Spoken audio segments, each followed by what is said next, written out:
মসজিদে দুর্গন্ধযুক্ত মশার কয়েল জ্বালানো যাবে কিনা। মসজিদে যে সমস্ত মশার কয়েল আমরা ব্যবহার করি মশা তাড়াবার জন্য, এই মশার কয়েলগুলো দুই প্রকার। কিছু আছে যেগুলোতে দুর্গন্ধ আছে, যথেষ্ট পরিমাণ কষ্ট হয় গন্ধে, আর কিছু আছে যেগুলোতে এত গন্ধ নাই, বরং সেগুলোতে এক ধরনের সুগন্ধি এরকম কিছু একটা অনুভব করা যায়। যে কয়েলে দুর্গন্ধ আছে, যেটা শুকলে আপনার কষ্ট হয়, এইরকম কয়েল মসজিদে ব্যবহার করা জায়েজ নাই। এগুলো মসজিদে ব্যবহার করা যাবে না। যদি করেন তাহলে সেক্ষেত্রে মসজিদের আদব নষ্ট করার গুনাহ হবে, শামিল হবে। কারণ নবী করিম সাল্লাল্লাহু আলাইহি সাল্লাম বলেছেন, তাতাআযাল মালাইকা বিমা ইয়াতাআযা বিহি বনু আদম। মানুষ যে সমস্ত কারণে কষ্ট পায়, যেগুলোর গ্রানে, যেগুলোর দুর্গন্ধে মানুষের কষ্ট হয়, ওই সমস্ত বস্তুর দুর্গন্ধে ফেরেশতাদেরও কষ্ট হয়। অতএব মসজিদে যদি দুর্গন্ধ থাকে, সেটা মানুষের যেমন কষ্টের কারণ হয়, আল্লাহর ঘর মসজিদে অনেক ফেরেশতারা থাকেন, তাদেরও কষ্ট হয়। এই জন্যই কাঁচা পেঁয়াজ খেয়ে নবী করিম সাল্লাল্লাহু আলাইহি সাল্লাম সরাসরি মসজিদে আসতে নিষেধ করেছেন। কাঁচা পেঁয়াজ খেলে মুখের দুর্গন্ধ দূর করে তারপরে মসজিদে আসা নির্দেশ করেছেন। কেন? কারণ এতে ফেরেশতাদের কষ্ট হয়। বিধায় কয়েল যদি জ্বালান আর সেখানে যদি দুর্গন্ধ থাকে, তাহলে সেক্ষেত্রে এটি মানুষেরও কষ্টের কারণ, ফেরেশতারও কষ্টের কারণ, সেজন্য এটা জ্বালানো জায়েজ নাই। তবে কয়েলের বিকল্প যেগুলো আছে, অন্য কোনো পদ্ধতি আপনি মশা তাড়াবার জন্য ব্যবহার করতে পারেন। এছাড়াও আরেকটা সমস্যা হলো, অনেক সময় দেখা যায় কয়েলের দুর্গন্ধের কারণে অনেকের শ্বাসকষ্ট হয়, অনেকের অসুবিধা হয়, বিধায় অন্য কারোর অসুবিধা হয়, সেরকম কাজ করাও জায়েজ নাই। এরপরে প্রশ্ন, মহিলাদের কান বা নাক ফোড়ানো কি আবশ্যক? কেউ যদি কান বা নাক না ফোড়ায় তাহলে গুনাহ হবে কিনা? মহিলাদের জন্য কান বা নাক ফোড়ানো এটা কোনো ফরজ বা ওয়াজিব নয়, অথবা এটা করতে হবে এমন কোনো আবশ্যক বিষয়ও নয়। তবে সাহাবায়ে কেরামের মধ্যে, খোদ নবী করিম সাল্লাল্লাহু আলাইহি সাল্লামের পরিবারের মহিলাদের মধ্যে এবং তখনকার যুগের নারীদের মধ্যে নাক কান ফোড়ানোর প্রচলন ছিল, যার কারণে কোন নারী তার সৌন্দর্যের জন্য, অলংকার পরার জন্য এটা ব্যবহার করতেই পারে। বরং এর মাধ্যমে নারীর নারীত্ব ফুটে ওঠে। নারী সুলভ যে সৌন্দর্য, সেটা তার মাহরামের সামনে, বিশেষ করে স্ত্রীদের, তাদের স্বামীদের সামনে ফুটে ওঠে। এর বিপরীতে পুরুষের সাথে যেন নারীর সাদৃশ্য না হয়, সেজন্য নবী করিম সাল্লাল্লাহু আলাইহি ওয়াসাল্লাম নির্দেশ করেছেন। আজকাল দেখবেন যে পুরুষরা নারীদের মতো আর নারীরা পুরুষদের মতো হওয়ার জন্য কসরত করে। অনেক নারী মনে করে নারী সুলভ যে সমস্ত তার বৈচিত্র্য আছে, বৈশিষ্ট্য আছে, পুরুষ থেকে তাকে পৃথক করে দেয়। এগুলোকে অনেক মহিলা আছে নিজের জন্য অপমান মনে করে। এজন্য দেখবেন প্যান্ট আর শার্ট পরতে চায়, প্যান্ট আর গেঞ্জি পরতে চায়। তার যে নারী হিসেবে যে সমস্ত পোশাক নারীরা সাধারণত পরে, সেগুলো পরতে চায় না। কারণ তিনি মনে করে যে তিনি পুরুষের মতো হতে পারলে তিনি বোধহয় জাতে উঠলেন। একজন নারীকে আল্লাহ তাআলা নারী হিসেবে সৃষ্টি করেছেন, এটা তার জন্য সম্মানের না অসম্মানের? যত নবী রাসূল এসেছেন পৃথিবীতে, তারা সবাই কোন না কোন নারীর ছেলে, কোন না কোন নারীর ছেলে, সন্তান। অতএব এটা তার জন্য সম্মানের। কোন নারী, কোন মহিলা যদি মনে করে না আমি পুরুষের মতো পোশাক আশাক করলে আমার মর্যাদা হবে, তাহলে সে নিজের নারীত্বকে অপমান করবে। ঠিক না বেঠিক? আপনাকে আল্লাহ তাআলা নারী বানিয়েছেন, নারী সুলভ পোশাক দিয়েছেন, আপনি সেটাকে নিজের জন্য অপমানের মনে করছেন, সেজন্য আপনি পুরুষ সাজার চেষ্টা করছেন। তার মানে আপনি বিশ্বাস করছেন যে আপনাকে যেভাবে আল্লাহ তাআলা সৃষ্টি করেছেন, এই নারী হিসেবে সৃষ্টি হওয়াটা অপমানের, সেজন্য আপনি জাতে ওঠার জন্য পুরুষ সাজার চেষ্টা করছেন। ঠিক না বেঠিক?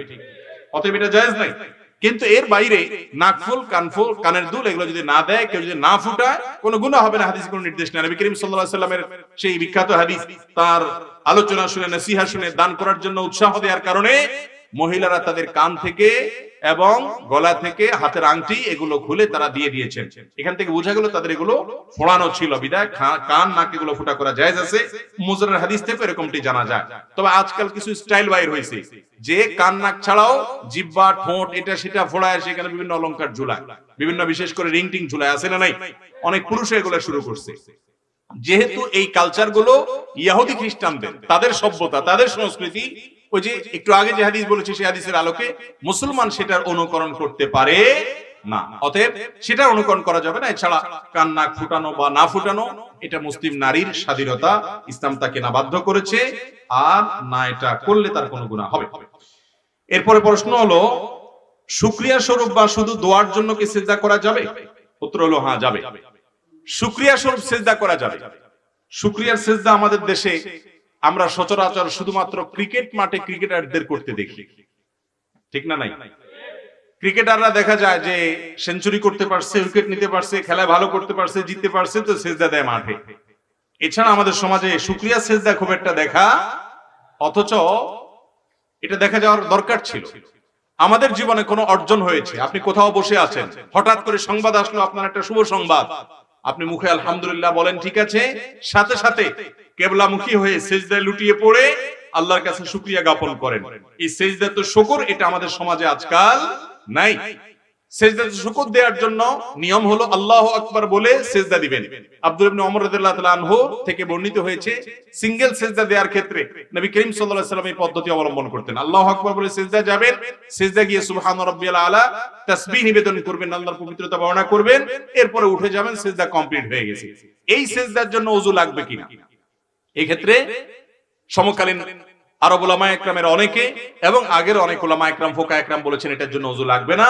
তবে অন্যান্য উলামায়ে ইকরাম, হানাফি মাযহাবের উলামায়ে ইকরাম, অন্যান্য উলামায়ে ইকরামের দৃষ্টিভঙ্গি অনুযায়ী তাদের ইজতিহাদ এবং গবেষণা মতে ওযু লাগবে। অতএব ওযু অবস্থাতে দেওয়াটাই হলো নিরাপদ এবং সতর্কতামূলক, কিন্তু এই সিজদা দেওয়া যাবে। আরেকটা বিষয় হলো, ধরুন আপনার এখন আল্লাহর কাছে খুব দোয়া করতে মন চাইছে, দোয়ার জন্য তিনটা জায়গা হলো সবচেয়ে মোক্ষম। আল্লাহর খুব কাছাকাছি গিয়ে একেবারে প্রত্যক্ষভাবে আল্লাহর কাছে কিছু চাইতে চাচ্ছেন, তিনটা সুযোগ আছে। নাম্বার 1, সিজদা। আকরাবু মা ইয়াকুনুল আবদু মির রাব্বিহি ওয়া হুয়া সাজিদ। বান্দা সবচেয়ে আল্লাহর নিকটে যেতে পারে কখন? সিজদা যাওয়ার মাধ্যমে। শেখ আয়েজ আল কারনি, সৌদি আরবের স্কলার এবং বড় আলেম দ্বীপ, তিনি বলেছেন যে আরশের পথ হলো নিচে। আরশের পথ কোথায়? নিচে, অর্থাৎ সিজদা দেওয়ার মাধ্যমে। আপনি আরশে যেতে চান, তাহলে সিজদায় লুটিয়ে পড়েন।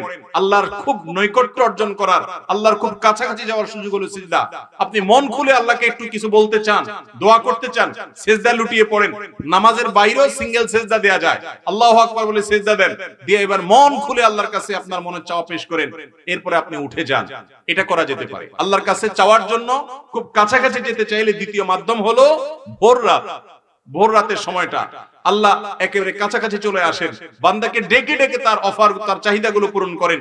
আর 3 নম্বর, আল্লাহর কাছ থেকে নিজের চাওয়াগুলোকে পূরণ করার অন্যতম বড় মাধ্যম হলো আরাফাতের ময়দানে, যেদিন হাজী সাহেবরা আরাফাতে অবস্থান করেন, সেদিন ওই ময়দানে দাঁড়িয়ে দোয়া করলে সেই দোয়াটাও আল্লাহ তাআলা খুব দ্রুত কবুল করেন। তো যাই হোক, যেটা বলছিলাম, সিজদা শুকরিয়া স্বরূপ যেমন দেওয়া যায়, আল্লাহর কাছে দোয়া করতে মন চাচ্ছে আপনার, এখন সিজদা লুটিয়ে পড়ে চোখের পানি ফেলে আপনি দোয়া করেন, দেখবেন নির্ভার হয়ে যাবেন, হালকা ফিল করবেন। সন্ত্রাসের ভয়ে, কোন ডাকাতের ভয়ে, কোন ব্যক্তির জুলুমের ভয়ে যদি আপনি কাঁদেন, সে কাঁদার ফলে ভাই আপনার মধ্যে অস্থিরতা কাজ করবে, আপনি সন্ত্রস্ত হবেন, বুকটা ভার হয়ে যাবে। আর আল্লাহর ভয়ে একটু চোখের পানি ফেলে দেখেন, সালহাতু সঙ্গে বুদি দিল খারাশ আজমুদে এক জামানা খাকে বাস। পাথর হয়ে তো বহুদিন ছিলে, কিছুদিন একটু মাটি হয়ে দেখো, একটু কেঁদে দেখো। অনেক যুবক ভাইরা আমাদের আছে, সারা জীবনের জন্য একটা মিনিটের জন্য আল্লাহ তাআলার দরবারে কাদার তৌফিক হয় না। বিশেষ করে রমজান আসছে, আপনি আল্লাহর ভয়ে নির্জনে নিজের অপরাধের কথা স্মরণ করে, আল্লাহর পাকড়ার কথা স্মরণ করে, আল্লাহ এত নিয়ামত দিয়েছেন, তারপর আমি নিমক-হারামি করেছি, কত নিমক-হারামি করেছি, সেজন্য লাজুকতার জায়গা থেকে একটু কান্না করেন। কান্না না আসলে কান্নার ভান করেন, চেষ্টা করেন কাদার। আপনি যদি চোখের পানি ফেলতে পারেন, বিশেষ করে কোনো কারণে পেরেশান আছেন, ডিপ্রেশনে ভুগছেন, দুঃখ কষ্টে আছেন, কারোর কাছে মন খুলে বলতে পারছেন না, বললেও কোনো সমাধান পাচ্ছেন না, সিজদা লুটিয়ে পড়েন। বিশেষ করে ভোর রাতে সারি খেতে উঠেছেন, চলে যান বাড়ির ছাদে, নির্জন কক্ষে, মসজিদে, একাকী, একটু আল্লাহর কাছে সিজদা নিবেদন করে চোখের পানি ফেলে দেখেন। আল্লাহর কসম, যে স্বাদ আপনি পাবেন, এই স্বাদ আপনি কল্পনাও করতে পারবেন না, শুধুমাত্র সিজদা কাদার মাধ্যমে। এজন্য সিঙ্গেল যে সিজদাগুলো দেয়া যায় শুকরিয়া আদায় করা স্বরূপ, দোয়ার জন্য, এগুলো আমাদের জীবন থেকে হারিয়ে গেছে, অথচ অনেক বড় একটা সম্পদ ছিল আমাদের। এই সিজদাগুলো আমরা দেব তো ইনশাআল্লাহ। বিশেষ করে রমাদান আসছে, আমি অনুরোধ করব যে ভোর রাতে আপনি যখন সাহরি খেতে উঠেন, বছরের অন্য সময় পারেন না, ঘুমিয়ে থাকেন, এই সময়টাতে 10টা মিনিট বরাদ্দ রাখেন যে আমি শুধু আল্লাহর সাথে একটু কথা বলবো, মন খুলে সব কথাগুলো আল্লাহকে নিবেদন করব। আপনি দেখেন আপনার মধ্যে এক ধরনের নির্ভরতা কাজ করবে, আস্থা কাজ করবে, আত্মবিশ্বাস কাজ করবে, আপনি নিজে অনেক বেশি হ্যাপি ফিল করবেন, খুশি লাগবে, আপনার মধ্যে এক ধরনের আনন্দ অনুভব হবে দিনভর ইনশাআল্লাহ। এরপরে প্রশ্ন হলো, অমুক দিনে রমজান শুরু হবে এই কথা জানিয়ে দিলেই জান্নাত? ফেসবুকে এই ধরনের পোস্ট অনেক বেশি পাওয়া যায় যে অমুক তারিখে রমজান। এই খবরটা যদি আপনি এতজনকে এসএমএস করেন, ইনবক্সে পাঠান, তাহলে সেক্ষেত্রে আপনার জান্নাত হারাম হয়ে যাবে, আপনার জন্য জান্নাত ওয়াজিব হয়ে যাবে। এরকম অনেক কথা আপনারা শুনছেন কি শুনেন নাই?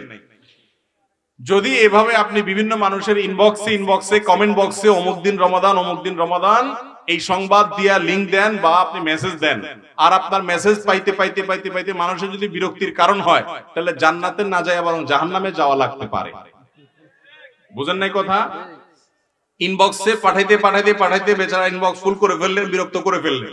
তাহলে একটা লোকরে কষ্ট দিলেন, তাকে বিরক্ত করলেন, এটা কি সওয়াব হবে না গুনাহ হবে?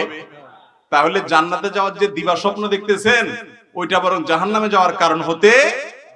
রমজানের সংবাদ আজকাল কেউ কাউকে তো দেয়া লাগে না। সোশ্যাল মিডিয়ার এই যুগে সংবাদ তো মুহূর্তের ভিতরে চাউর হয়ে যায়, বিধায় এই সংবাদ দেওয়ার বিশেষ কোনো প্রয়োজন নাই। কোনো হাদিসে এই কথা বলা হয় নাই যে রমজানের সংবাদ দিলে এই ফজিলত আছে। হ্যাঁ, এটা ঠিক যে আপনি রমজান উপলক্ষে কোনো মানুষ জানে না, তাকে জানায় দিলেন, সেটা ভিন্ন কথা। কিন্তু আজকাল সবাই জানে, আপনি জানা জিনিসটা আবার জানাতে গেলে বেচারা বিতর্কে বেচারার আপনার বিরক্তের কারণ হবে, আর বিরক্তের কারণ হলে জান্নাত না, বরং এই মেসেজ যত দিবেন তত জাহান্নামের দিকে আগে।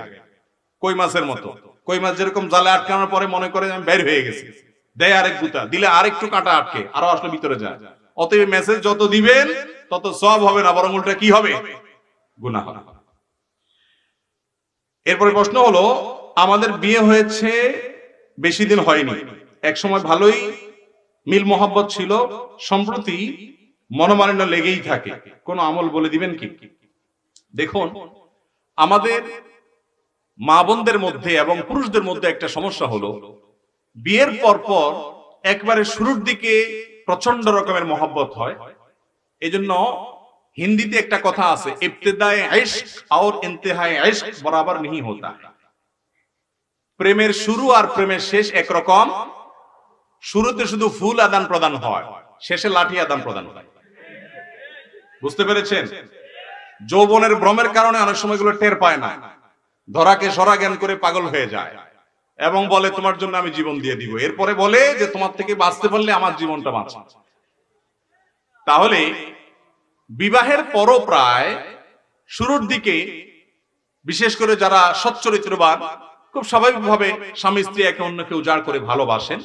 কিন্তু দিন যত যায় ধীরে ধীরে আস্তে আস্তে সংসার বড় হয়, ছেলে মেয়ে হয়, মনোমালিন্য তৈরি হওয়ার ইস্যুগুলো তৈরি হয়, মতপার্থক্যের ইস্যুগুলো তৈরি হয়, গন্ডগোল ফাসাদ হয়। বেশিরভাগ মেয়ে, বেশিরভাগ ছেলে, বেশিরভাগ দম্পতি এই জায়গাটা এসে অনেক বড় ধরনের অ্যাক্সিডেন্ট এবং ভুল করে। সেটা কি? মনে করে না এর সাথে আমার আর চলবে না, রাস্তা আলাদা করে ফেলতে হবে, সে সিরিয়াস হয়ে যায়। অথচ দাম্পত্য জীবনে গন্ডগোল ফাসাদ হয় না এমন কোন দম্পতি খুঁজে পাওয়া। ওই দেখেন আপনার বন্ধুকে যে তার ওয়াইফ সহ কত হ্যাপি, আপনি চিন্তা করেন হ্যাঁ রে আমি তো কপাল পোড়া, সে কত খুশি। আসলে তারা হয়তো চুলাচুলি আপনার চাইতে আরো বেশি করে, কিন্তু ভাবসাব দেখে আপনার মনে হয় ওহ তারা জানে কত খুশি। ইবলিস আপনাকে এইভাবে দেখায়, আসলে বাস্তবতা ভিন্ন। প্রত্যেকের সংসারে মনোমালিন্য। নবী করিম সাল্লাল্লাহু আলাইহি সাল্লামের দাম্পত্য জীবনে তার স্ত্রীদের সাথে তার মনোমালিন্য হয়েছে না হয় নাই? হয়েছে। খুব বড় সিরিয়াস কিছু হয় নাই। আমরা যেরকম মনোমালিন্য হলে ছোট লোকই করি, নবী আলাইহিস সালাম তো তার মুখ দিয়ে কখনো কটু কথা বের হতো না, কখনো নারীদের গায়ে হাত তোলেননি তিনি। কিন্তু অভিমান করে মনের কষ্টে মসজিদে এসে তিনি আর বাসায় যাবেন না। পরে সাহাবা ইকরাম মধ্যস্থতা করে সেটাকে দূর করলেন। তাহলে বোঝা গেল স্বামী স্ত্রীর মধ্যে বোঝাপড়ার গরমিল এটা হবেই। বিশেষ করে বিবাহের একদম শুরুতে তো মহব্বত অনেক উতরাবে, ইবতিদায়ে প্রেমের শুরুতে যেরকম থাকে এরকম থাকবে। কিছুদিন গেলে আস্তে আস্তে এবার একটু টুনটান লাগবে, গন্ডগোল হবে, ফাসাদ হবে, তুমুল আকারে সেটা বিশ্বযুদ্ধের আকারও ধারণ করতে। কিন্তু বাস্তবতা হলো শতকরা 999টা দাম্পত্য সম্পর্ক একটা পর্যায়ে গিয়ে এই সমস্ত টুনটান, ঝগড়া ঝাঁটি এগুলো সব দূর হয়ে বিশ্ব শান্তি প্রতিষ্ঠা যেরকম হয়, যুদ্ধ বাদ হইয়া ওইরকম শান্তি প্রতিষ্ঠা হয়ে যায়। অনেক দম্পতি এটা বুঝে না, মেয়েদেরকে শয়তান উস্কায়, বলে যে এমনকি তার বান্ধবীরা অনেকে উস্কায়। অনেক পুরুষ আছে মানুষরূপী শয়তান, দেখতে মানুষের মতো, এটা আসলে ইবলিসের কাজ করে। সে আয়েশা বলে যাহারে তোমার মতো মেয়ের জীবনটা শেষ করে দিলা এই একটা মানুষের সাথে। আহা, তোমার জীবনে কত ভালো ছেলে মেলার কথা, অজাগায় তোমার বাপ মা বিয়ে দিয়ে দিলনি তারে উস্কায়। আবার একই কথা ছেলেকেও বলে। মূলত এগুলো সবগুলো হলো মানুষরূপী শয়তান, ওয়াসওয়াসা তৈরি করে দাম্পত্য কলহ সৃষ্টি করে। আমি সে সমস্ত দম্পতিকে বলতে চাই যাদের মধ্যে মনোমালিন্য আছে, স্বামী স্ত্রীর মধ্যে বোঝাপড়া নাই, ঝগড়াঝাটি লেগে থাকে, গন্ডগোল হয়ে থাকে, আমি বলবো সময় পার করেন, জাস্ট সময় পার করেন। বিশেষ করে মা বোনদেরকে বলি, মুসলিম পরিবারের মহিলারা এত বড় রাজা, এত বড় রানী এবং এত বড় রাজত্ব তারা করে, এত দাপট তাদের, শুধু একটু সময়ের অপেক্ষা লাগে। প্রথম প্রথম আসলে হয়তো শাশুড়ি ডিস্টার্ব করে, ননদেও হয়তো ডিস্টার্ব করে, স্বামীও হয়তো ভুল বুঝে, অনেক কাহিনী হয়, শুধু সবর করতে হয়। আমি সবসময় বলি বোন সবর করেন। একটা দুইটা বাচ্চা হয়ে গেলে এই বাচ্চাগুলো যখন আস্তে আস্তে বড় হবে তখন কিন্তু মনে করলেন আপনার বাহিনী তৈরি হচ্ছে। এই বাচ্চা তো না, এগুলা কি বাহিনী। এগুলা মায়ের পক্ষে যাবে না বাপের পক্ষে যাবে? কোনো সন্দেহ আছে? বাচ্চারা সব কার পক্ষে যাবে? বেশিরভাগ মায়ের পক্ষেই। শুধু তাই নয়, এই বাচ্চাদের ঘরে আবার যখন ছেলে মেয়ে হবে, নাতি নাতনি হবে, সেগুলা কার পক্ষে যাবে? নানা দাদার পক্ষে যাবে না বুড়ির পক্ষে যাবে? যখন বয়স বার্ধক্যে পৌঁছায়, এবার বুড়ো দৌড়ের উপরে থাকে। যে বুড়ো জোয়ানকালে দাপট দেখাইছে বউয়ের উপরে, এখন বিড়ালের মতো ঢুকে বাড়িতে, আবার বিড়ালের মতো বের হয়। ঠিক না ঠিক? বুড়ির তখন রাজত্ব দেখে কে, কর্তৃত্ব দেখে কে, উঠ বস করতে থাকে বুড়া। বুড়া বেশি কথা বলবে, চুপ, আপনার কারণে সব গন্ডগোল, বিড়ালের মতো হয়ে যাবে। ঠিক না ঠিক? বুড়া কালেও মাস্তানি মাতবরি করে এরকম অমানুষ খুব কম, বেশিরভাগই মানুষ হয়ে যায়। এই জন্য আমাদের মা বোনদেরকে বলবো, আপনাদেরকে অনেকে উস্কাবে যে না না না এই সমস্ত অশান্তি করা যাবে না, নিজের পায়ে নিজে দাঁড়াতে হবে, ছেড়ে দাও, স্বামী সংসার চলে যাও। হ্যাঁ, ইন্ডিভিজুয়াল কোনো কেস, অমানুষ আছে, তার কাছ থেকে ভালো কিছু আশা করা যায় না, সবর করা যায় না, তাহলে সেক্ষেত্রে আপনি পরামর্শ করে বিচ্ছেদের সিদ্ধান্ত নিতে পারেন, কিন্তু সেটা হতে হবে বিচক্ষণতার সাথে। দাম্পত্য জীবনে মাঝামাঝি পর্যায়ে এসে নদীর মাঝখানে আসলে যেরকম ঢেউ থাকে, উত্তাল তরঙ্গ থাকে, ওইরকম গন্ডগোল ফাসাদ প্রত্যেকটা ফ্যামিলিতে হয়। অস্থির হবেন না, একটু সবর করেন, সময় পার করেন। নদীর এই পাড়ে যেরকম সুখ, ওই পাড়ে যেরকম সুখ, মাঝে যেরকম ঢেউ, উত্তাল তরঙ্গ। দাম্পত্য জীবনের শুরুতে থাকে প্রেম, শেষে থাকে প্রেম, থাকুক আর না থাকুক বুড়া সাইজ হয়ে যায়, শুধুমাত্র মাঝখানে একটু সবর করতে হবে।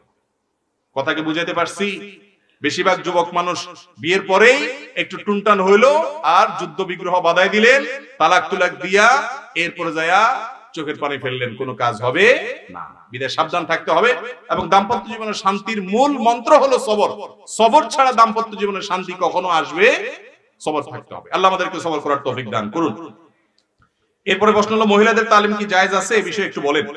মহিলাদের তালিম জায়েজ আছে কি? মহিলাদের তালিমের মধ্যে যদি মহিলারা মহিলাদের মধ্যে তালিম করে এবং একজন মহিলা কোরআন হাদিসের আলোকে অন্য মহিলাদেরকে কোরআন হাদিসের কথা বলে, এটাতে কোনো দোষের কিছু। কোরআন হাদিসের কথা, সৎ কাজের আদেশ নিষেধ শুধু পুরুষরা করবে, মহিলারা করবে না। কিন্তু মহিলাদের তালিমের নামে যদি এক জেলা থেকে আরেক জেলা চলে যান, মাহরাম ছেড়ে চলে যান, সংসার ছেড়ে চলে যান, ছেলে মেয়ে স্ত্রী, ছেলে মেয়ে স্বামী, বাবা ভাই, কারোর কমান্ড না মানেন এবং আপনি একেবারে পুরাই লাইন ছাড়া হয়ে যান এবং নিজে সম্পন্ন হয়ে যান, সেটা কিন্তু জায়েজ হবে। অনেক জায়গায় আজকাল এই সমস্যা শুরু হয়েছে যে মহিলাদের বিশাল ইস্তেমা, মহিলাদের বিশাল মাহফিল, স্বামী বাপ ভাই সংসার সব ছেড়ে দিয়ে তিনি চলে যাচ্ছেন, এটা জায়েজ নাই। এরপরে প্রশ্ন হলো, মহিলাদের মাসিক হওয়া অবস্থায় দুরূদ ইব্রাহিম পড়া যাবে কিনা? যাবে। মহিলাদের মাসিক অবস্থায় যে কোনো জিকির আজকার করা যাবে, দুরূদ পড়া যাবে, দুরূদ ইব্রাহিম পড়তে কোনো অসুবিধা নাই। আপনার মাহফিল নেওয়া এবং যোগাযোগ করার উপায় কি? এটা তো আপনি ঢুকাই দিলেন প্রশ্ন, দেখলাম। আচ্ছা ভাই, মাহফিল আমি খুব কম করি। আগামী বছর আল্লাহ যদি বাঁচায়, হয়তো যেটা করতেছি এবছর এটাও 3 ভাগের 1 ভাগে নিয়ে আসবো ইনশাআল্লাহ। কারণ আমি আসলে মাহফিলের মানুষ না। মাহফিলের মানুষের এই যে ওনারা, মাহফিলের ওয়াজের একটা ধাঁচ আছে না, এটাই তো আমি পারি না। অযথা টেনে টেনে আনেন আপনারা। এই জন্য মাহফিল আমি এবছর যা করছি, সামনের বছর এটাও কমায় আনবো ইনশাআল্লাহ। কারণ প্রত্যেক ফিল্ডের লোক ভিন্ন, আমার ফিল্ড, আমার কাজের জায়গা ভিন্ন।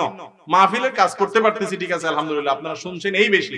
এই যে বসে আছেন, শুন নাই, শান নাই, হাসা নাই, কান্দা নেই, কিচ্ছা কাহানি একটু জমানো কিছু নাই, এরপরে বসে আছেন, এটা হলো আপনাদের বড় দিলের পরিচয়। আলহামদুলিল্লাহ, আপনারা ভালো মানুষ দেখে বসে আছেন। বাকি মাহফিলের মানুষ আসলে আমি না।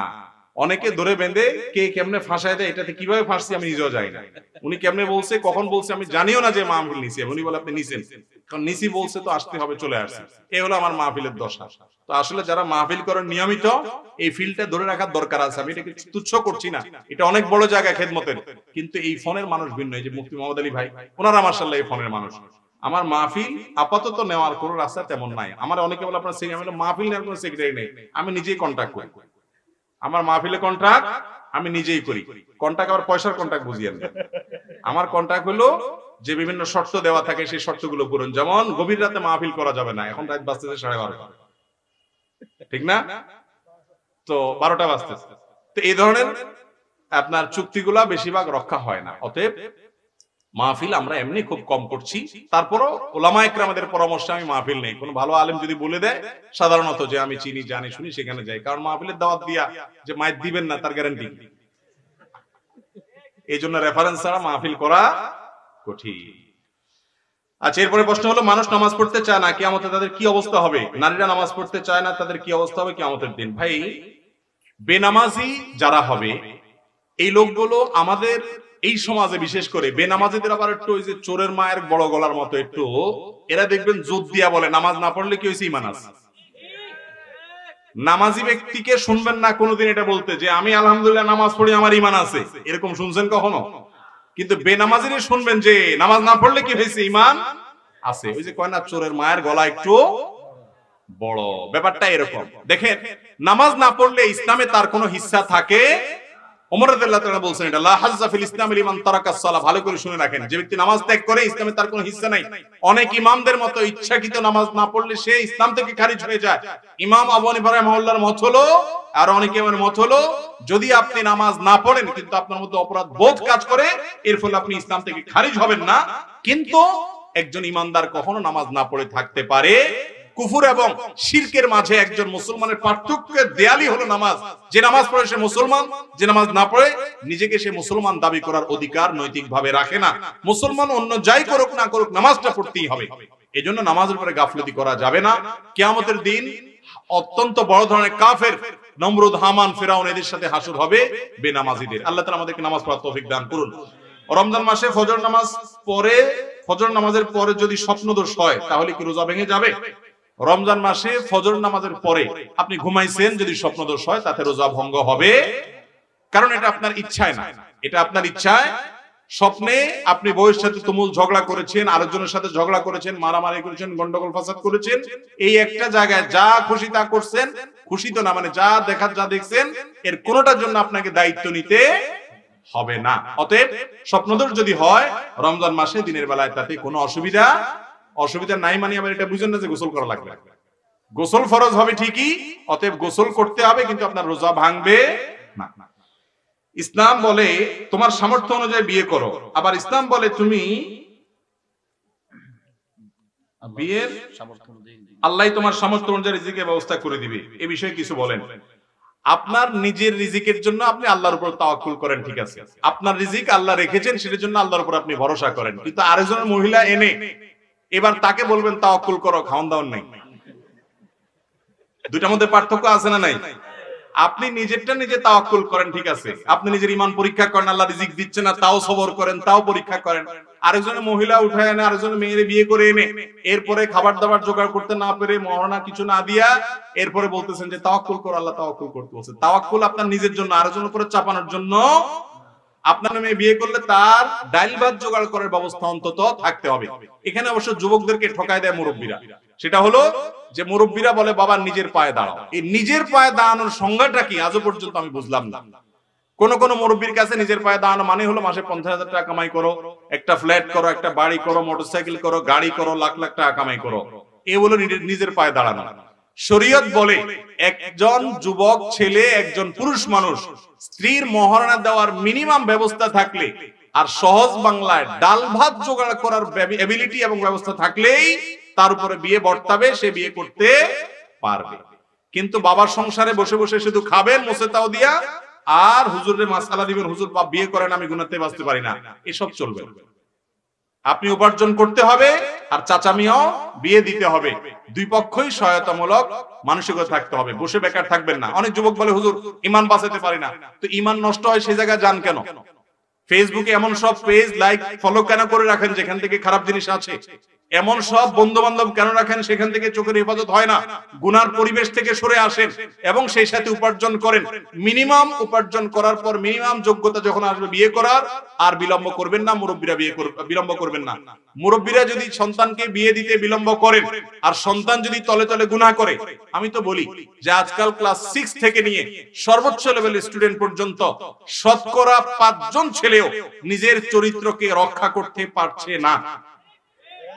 প্রতিটা যুবক গুনাহের হাতছানি তাদেরকে ডাকছে, নামাজ পড়ে কিন্তু বাঁচতে পারে না, কারণ ভয়াবহ এক ফিতনা সংকুল সময় চলছে। নবী করিম সাল্লাল্লাহু আলাইহি সাল্লাম এই জন্য বলে গেছেন, আমি চলে যাচ্ছি আর তোমাদের জন্য শেষ জামানার উম্মত হিসাবে কিয়ামত পর্যন্ত যত মানুষ আসবে, তোমাদের জন্য সবচেয়ে বড় পরীক্ষার বস্তু রেখে গেলাম মেয়েদেরকে। মেয়েদেরকে পরীক্ষার বস্তু রেখে যাওয়ার মানে এই না যে মেয়েদের কোনো দোষ আছে, এর মানে হলো তাদের কারণে বা তাদেরকে দেখে তোমরা অনেকেই নিজেরা ভুল পথে পা বাড়াবে, বিবাহ বহির্ভূত সম্পর্ক করে ফেলবে। এই জন্য যুবকদেরকে হেফাজত করার জন্য বিচক্ষণ মা বাবার দায়িত্ব হলো তাড়াতাড়ি বিয়ে দেওয়া। আমি একটা কথা প্রায় বলি, যুবক আসতে ঠিক আসতে বলেন, টাকা পয়সা কামাই করবে না, শুধু ঠিক ঠিক বললে বিয়ে হয়ে যাবে। মুরব্বী যারা আছেন, বেশিরভাগ মুরব্বীদের বিয়ে হয়েছে এখনকার যুবকদেরকে যে বয়সে ওনারা বিয়ে দেন তার চাইতে আগে। অর্থাৎ চাচা মিয়া নিজে বিয়ে করেছেন অনেক আগে, আর চাচা মিয়া ছেলেকে বিয়ে করাইতে 30 পার করে দেয়। এ হলো বেশিরভাগ ফ্যামিলির চিত্র। আমি বলি বাবারে, আপনার আমলে বিয়ে করা যতটা প্রয়োজন ছিল আপনার, তখন ফিতনা এত বেশি ছিল না, ফেসবুক ইউটিউব ছিল না, স্মার্টফোন ছিল না, তখন ঈমান রক্ষা করা, চরিত্র রক্ষা করা যত সহজ ছিল, এখন তার চাইতে 1000 গুণ কঠিন হয়ে গেছে। আপনাকে আপনার বাপে যদি 25 বছরে বিয়ে করায়, আপনি আপনার ছেলেকে কমপক্ষে 20 বছরে করানো উচিত। এক্ষেত্রে ত্রুটি করবেন না।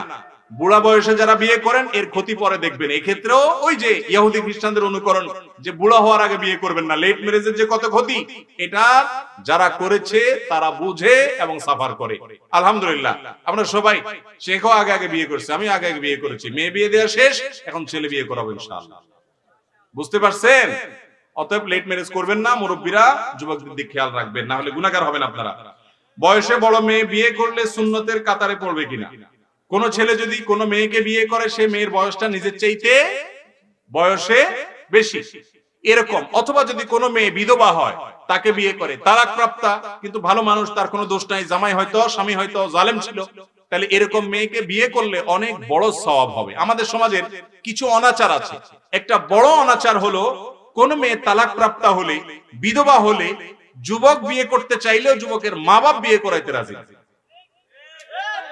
সমাজের মানুষ সেটাকে খারাপ মনে করে, আছে না নাই? অথচ একজন বিধবা নারী, তাকে যদি আপনি বিবাহ করেন এই জায়গা থেকে যে তার আশ্রয় দরকার আছে, তাহলে সেক্ষেত্রে এই বিবাহের কারণে, এই স্যাক্রিফাইসের কারণে, এই সহায়তামূলক মানসিকতার কারণে আপনার সওয়াব আরো অনেক বেশি হবে।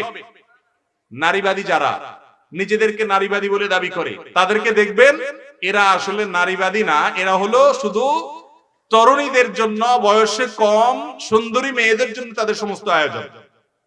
বিধবা মেয়েদেরকে বিয়ে করে, বিয়ে দেওয়ার মাধ্যমে তাদের আশ্রয় হোক, তাদের অবলম্বন হোক, সেই চেষ্টা তাদের মধ্যে এতটা নাই, কিন্তু ইসলামে নির্দেশ করেছে। অতএব একজন পুরুষ তিনি যদি কোনো বিধবাকে, বা বয়সে বড় সাধারণত এরকমই হয়, যেহেতু তালাকপ্রাপ্তা হয়তো বিধবা, এই ধরনের ক্ষেত্রে হেল্পের মানসিকতা থেকে যদি বিয়ে করেন তাহলে তার সওয়াব হবে, এবং এর ফলে তিনি যে নবী করিম সাল্লাল্লাহু আলাইহি ওয়াসাল্লাম এই স্যাক্রিফাইস করেছেন সে নিয়ত করেন, তাহলে অবশ্যই একজনের সুন্নাহ হবে এবং সওয়াব হবে।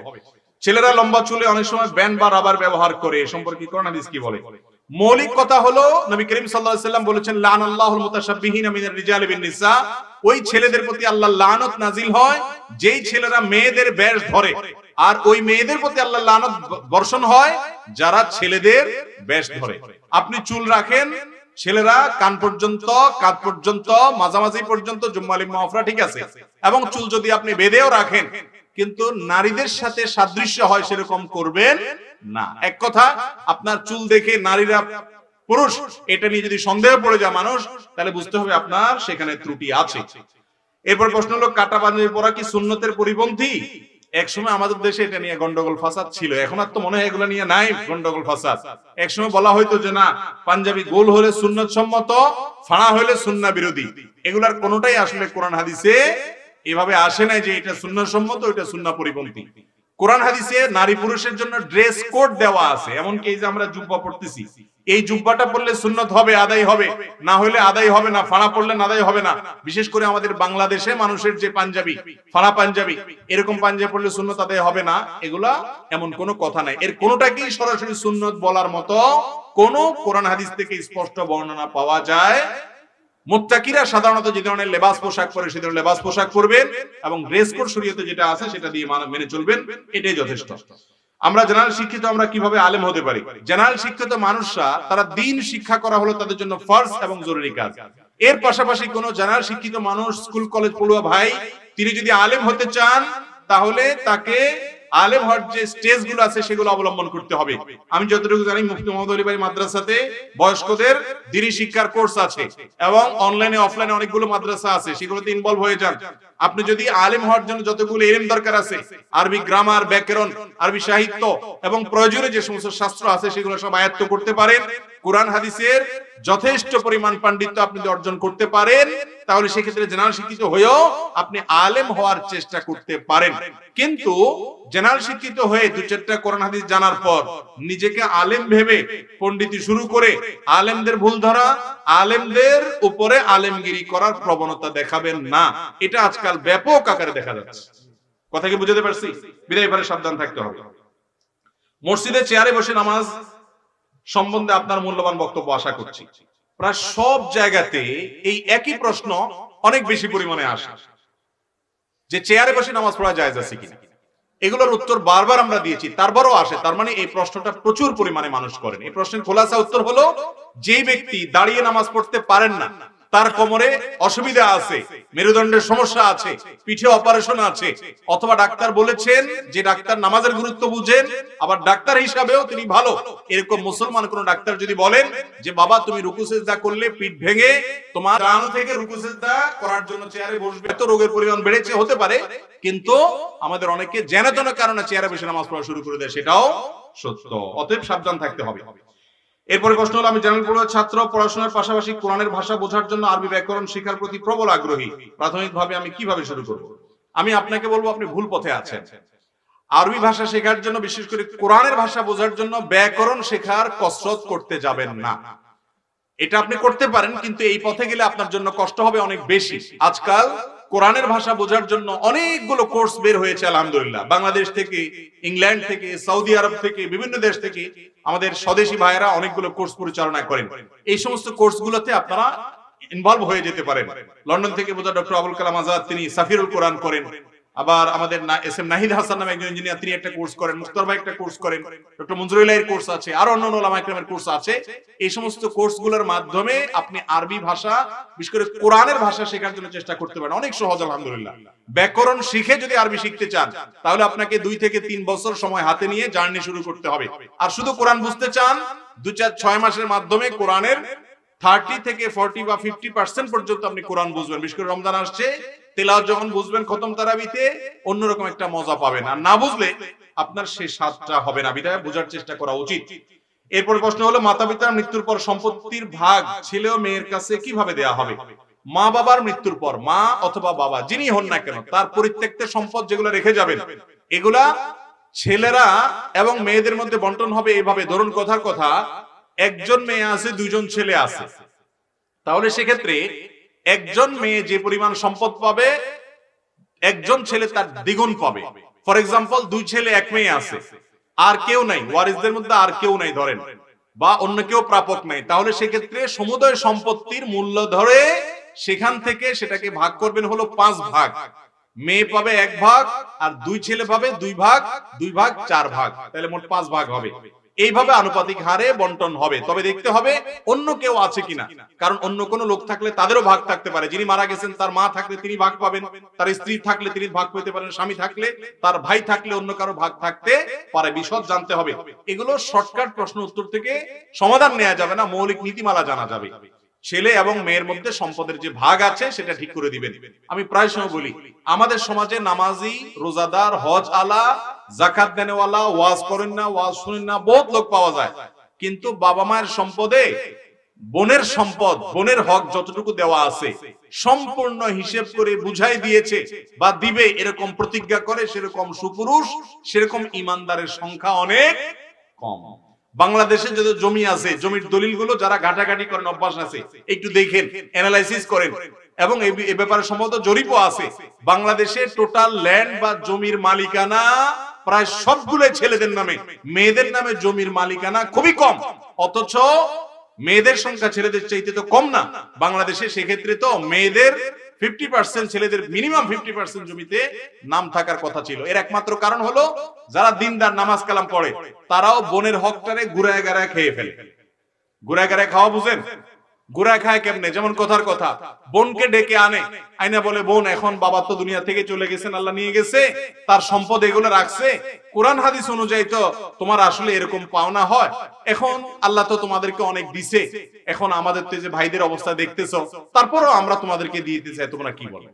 এমন একটা সিন ক্রিয়েট করে, বোন তখন বাধ্য হয় বলতে, ভাই থাক থাক, লাগবে না, আপনি রাখিয়ে দেন, আমি খুশি আছি। তখন বলে, আচ্ছা আলহামদুলিল্লাহ, এবার 60 টাকা কিনে বোন বিদায় দিয়ে দেয়। এই বাটপারি আছে না নাই? আবার একটা জাল হাদিস বানাইছে মেয়েদের জন্য, বলে যে মেয়েরা বাবার বাড়ির সম্পদ নিলে এটা সয় না, এটা কি করে না, চোর ডাকাইতে তো এত বাটপার হয় না। আপনি একই বাপের সন্তান হয়ে আপনি নিয়ে মাশাআল্লাহ আপনার সইবে, কিন্তু মেয়ে নিলে তার কি করবে না, সইবে না। জুলুম এবং হারাম কাজ মেয়েরা নিতে চায় না, এটা বাস্তবতা। আপনি আপনার বোনকে দিতে চাইবেন, সে নিতে চাইবে না। কেন নিতে চায় না? এই প্রশ্ন উত্তর আপনাকে খুঁজতে হবে। নিতে চায় না এই কারণে, মেয়ে মনে করে, হায়রে বাবার ভিটা যেখানে বড় হয়েছি, যেখানে আমার নানি পোতা আছে, যেখানে ছোটবেলা থেকে শৈশব বাল্যকাল কাটিয়েছি, আমি এই ভিটায় তো বুড়ো বয়সে একটু আসতে চাই, পা মানাইতে চাই। যদি এখান থেকে সম্পদ ভাগযোগ নিয়ে যাই, তখন তো ভাই বলবে তোমার হক তো নিয়ে গেছো, আবার এখানে কি? এই জন্য বাধ্য হয়ে মেয়েরা নিতে চায় না, বলে না ভাই আমি নেব না, দিয়ে দিলাম। মূলত ভাই হিসাবে আপনার দায়িত্ব হলো বোনকে বলা যে, বোন তোমার বাবার সম্পদে, মায়ের সম্পদে যে হক আছে সেটা তুমি বুঝে নাও। এটা নেওয়ার মানে এই নয় যে আমাদের ভাই বোনের সম্পর্ক শেষ হয়ে গেছে, এই সম্পর্ক চিরকালের। আমি তোমার কাছে যাব, তুমি আমার কাছে আসবে, এটা তোমার বাবার ভিটা। এবং ভাগ এখানে বিশেষ করে আসার এবং বেড়ানোর অধিকার ভাইয়ের কাছে বোনের আজীবনের জন্য আছে, এরকম সুযোগ করে দিতে হবে। চেষ্টা করবো তো আমরা ইনশাআল্লাহ। বোনরা নিতে চায় না, এটা আমাদের নিজেদের কাহিনী। অনেক বাপ মা আছে তারা নিজেরাই এই হারামের পথ খোলেন, নিজেরাই হারাম খান এবং হারাম খাওয়ান। মরার আগ দিয়া মেয়েগুলারে ছেলেগুলারে ডাক দিয়া বলে, দেখো মা তোমাদেরকে তো আল্লাহ অনেক দিছে, এখন তোমাদের ভাইরা তো দেখো এদেরকে তো আল্লাহ দেয় নাই, তো এখন তোমরা কি বলো? তো বাপ মার সামনে মেয়ে আর কি বলবে? এই সমস্ত সিন ক্রিয়েট করবেন না, এগুলো হারাম এবং গুনাহের কথা। মেয়েদের হিসাব পাই পাই করে বুঝাই দিবেন। মোহরের ক্ষেত্রে মেয়েদের সাথে বাটপারি করেন, ধরেন 10 লাখ, এরপর বাসরাতে বলেন যে দেখো ইটালির ভিসা তো আইসাই যাচ্ছে, কত লাগবে তোমার, কিসের 10 লাখ, সবই তো তোমার, এখন তুমি তো মাপ না করে দিলাম, তা আগাইতে পারতেছি না। এবার মেয়েরাও আরো বোকা। তখন মেয়েরা সোজা সরল মানুষ, তারা বলে যে ভাই বা স্বামী দেখো, ভাই বললে তালাক হবে না, কিন্তু বলা হাদিসে নিষেধ আছে, কথার কথা। মেয়েরাও তো সোজা সরল, বলবে কি যে দেখো তুমি কি বলো এই সমস্ত, তোমার এসব মোহরের টাকা দিয়ে আমি কি করব? তুমি বাঁচি থাকলে আলহামদুলিল্লাহ। ওই যে মহব্বতের শুরু, ইবতিদায়ে এসে বললাম না যে প্রেমের শুরুতে উতরায়, তো মহব্বতের চোটে ছেড়ে দেয়, দিল আর কি, শেষ। ছেলে তো বাটপারি করে, সিন ক্রিয়েট করে, ইতালির স্বপ্ন দেখায়া মহারণা মাপ নিয়ে নিছে, শেষ। আমাদের সমাজে মেয়েরাও কি সোজা সরল। আপনারা জানেন আমাদের নবী করিম সাল্লাল্লাহু আলাইহি ওয়াসাল্লামের কন্যা ফাতেমা রাদিয়াল্লাহু তাআলা আনহার সাথে আলী রাদিয়াল্লাহু যখন বিয়ে ঠিক হয়েছে, উনি নিজে নবী করিম সাল্লাল্লাহু আলাইহি ওয়াসাল্লামকে বলেছেন যে আমার মোহরটা আমি আগে বুঝে নিতে চাই। মোহর বুঝে নেওয়ার জন্য দাবি করেছেন। নারীকে কি অধিকার দিয়েছে ইসলাম, দেখেন। আর আমরা মুসলমান প্রধান দেশ হওয়ার পরেও, সমাজ হওয়ার পরেও দেখা যায় মোহরের ব্যাপারে বাটপারি। 10 লাখ 20 লাখ 10 টাকা দেওয়ার ক্ষমতা নাই, 10 লাখ টাকা মোহর ধরে বসে আছে, বাসর রাতে নির্লজ্জের মতো, বেহায়ার মতো, ছোট লোকের মতো যায় মাপ চা। এই কাপুরুষ বিয়ে করতে বলছে কি? তার জন্য তো বিয়ে আসে না। মোহর দিতে না পারলে যতটুকু পারবেন ততটুকু দিবেন, আর না দিতে পারলে বইয়ের মোহর পরে আস্তে আস্তে শোধ করবেন। সারা জীবন দেনা দায়িক থাকবেন, বউর কাছে ধরা থাকবেন। প্রয়োজন আমি সবসময় পরামর্শ দেই, আর কিছু যদি না পারেন, অনেক যুবক বলে হুজুর এত মোহর ধরে ফেলছে, তখন বুঝি নাই, এখন বুঝছি, এখন কি করব? বউ হয়তো মাদ্রাসা পড়ছে, চালাক, কয় না মাফ করবো না, আস্তে ধীরে দিও, মানে আটকায় রাখে।